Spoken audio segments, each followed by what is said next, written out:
Hey everybody, Michael from RoyalElements.com. Today we're going to be talking about how to make stickers using printable sticker paper. We're going to show two main methods, using scissors and then also using a Cricut machine. We'll walk through them both. So there's a few options. You have printable vinyl, printable sticker paper. They're similar. There is glossy printable vinyl. This is really good for a high polished look. There's also clear sticker paper or clear printable vinyl, and it's a little more of a translucent look, but it looks really clean. And then finally, matte printable vinyl, not shiny, but usually a little more durable depending on the brand. Also, clear laminating sheets are an option if you want to waterproof your stickers completely. You're going to need a printer. Either an inkjet printer or a laser printer will both work depending on the brand. You're going to need a pair of scissors if you're doing it the old-fashioned way, or you can use a Cricut machine. We'll be using our Cricut Explore 3. Now, with both of these options, you're going to need to design your stickers. We would recommend for the cut file to create your images using Canva. Okay, so Canva, whether you have the free version or the pro version, you're going to be able to either import images or find graphics. So what you're seeing right now is we are creating a sheet of stickers, right? So with printable sticker paper, it is basically always 8.5 by 11 inches each sheet, which is the same as standard printer paper. Sometimes though, you have to be very careful and look at the packaging. It might be A4 size, which is European size. It's a little skinnier and a little taller, so you'll have to know the difference. But 8.5 by 11 inch sheets are standard, so that's what we're designing this file with. And so what you can see, that little black box, is the width and the height. Generally, I like to create stickers that are roughly 2 inches tall, 2 inches by 2 inches, but it really depends on what surface you're sticking them on and how big you want your stickers to be. So in Canva, you can always adjust the color, the saturation, the size. The sky's the limit, right? If you can dream it up, you can print it out and you can stick it on. So using something like Canva is really helpful, naming the file appropriately so you can remember it. And then the important part to pay attention to here is when you download, make sure it's a PNG file, okay? PNG is the highest quality and it will print the most vibrantly. So downloading that, you're going to want to check out the file, make sure it looks good, make sure the image looks clean, and then you can use that. So we're going to now take our Royal Elements glossy printable vinyl, that's what we'll be using to make our stickers, and we're going to remove the regular copy paper from our printer, and then we are going to insert a single sheet so that the printer doesn't jam, with the glossy side facing up. It might be different for every printer, but that's generally the best way to go about it, and that's how you'll be able to print.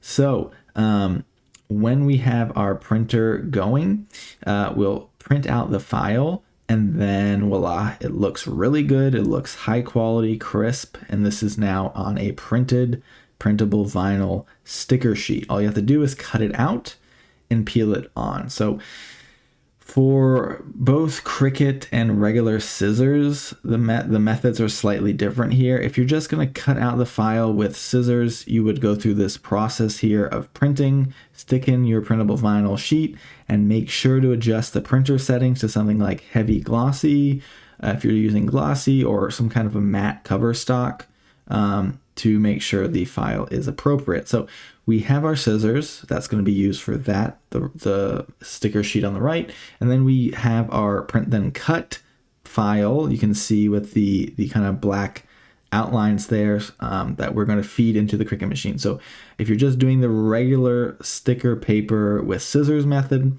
you're simply going to print out the file, and then you're going to cut it out by hand, okay? You can either take your time and cut exactly or cut a little bit into the design so that it looks, really uniform, or you can do this kind of bleed method where you leave a bit of an outline so that it looks more of like a die cut kind of sticker with a bit of a bleed or kind of overhang of the white image. So In Cricut Design Space, this is what you'll need to use your Cricut machine. It's a free software.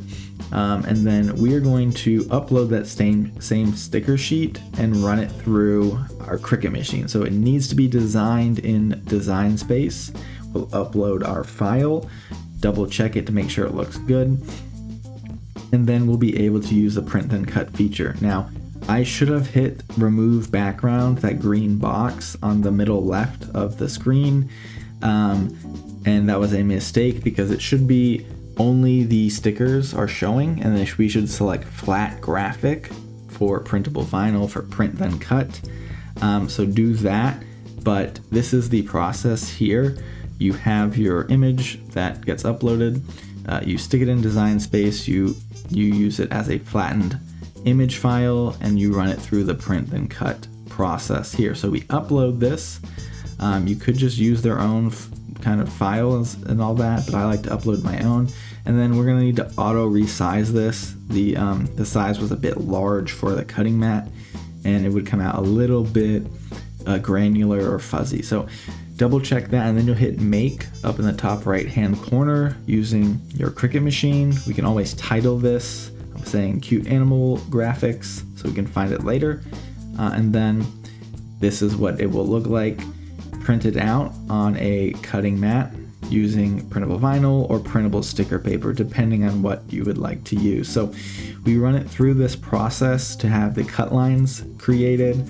Otherwise, if you just try and stick out a graphic, a printed out graphic without these specialized cut lines, the machine's not going to be able to read it and not know where to cut. So that's the big difference between print then cut and just regular scissor method. Print then cut needs to be run through Cricut Design Space, and it's very important. So the images here, depending on what you want to go with, either scissors or the Cricut machine. Obviously, Cricut machine's a bit more expensive for kind of professionals who might be, running their own sticker business or something like that.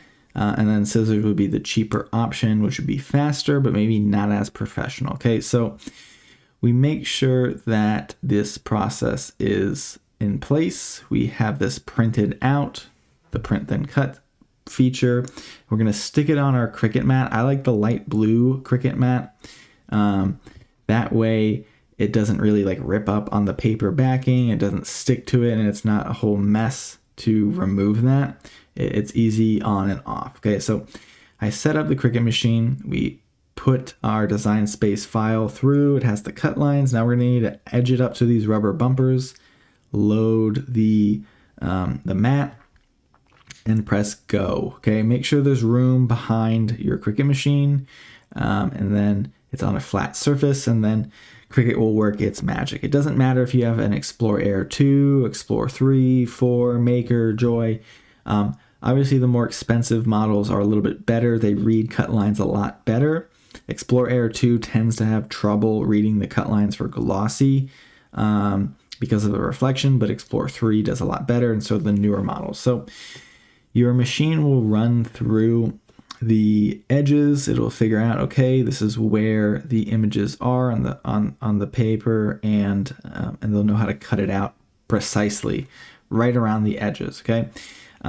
So with Cricut, the trade-off is it is more expensive. However, it is more professional and it is cleaner.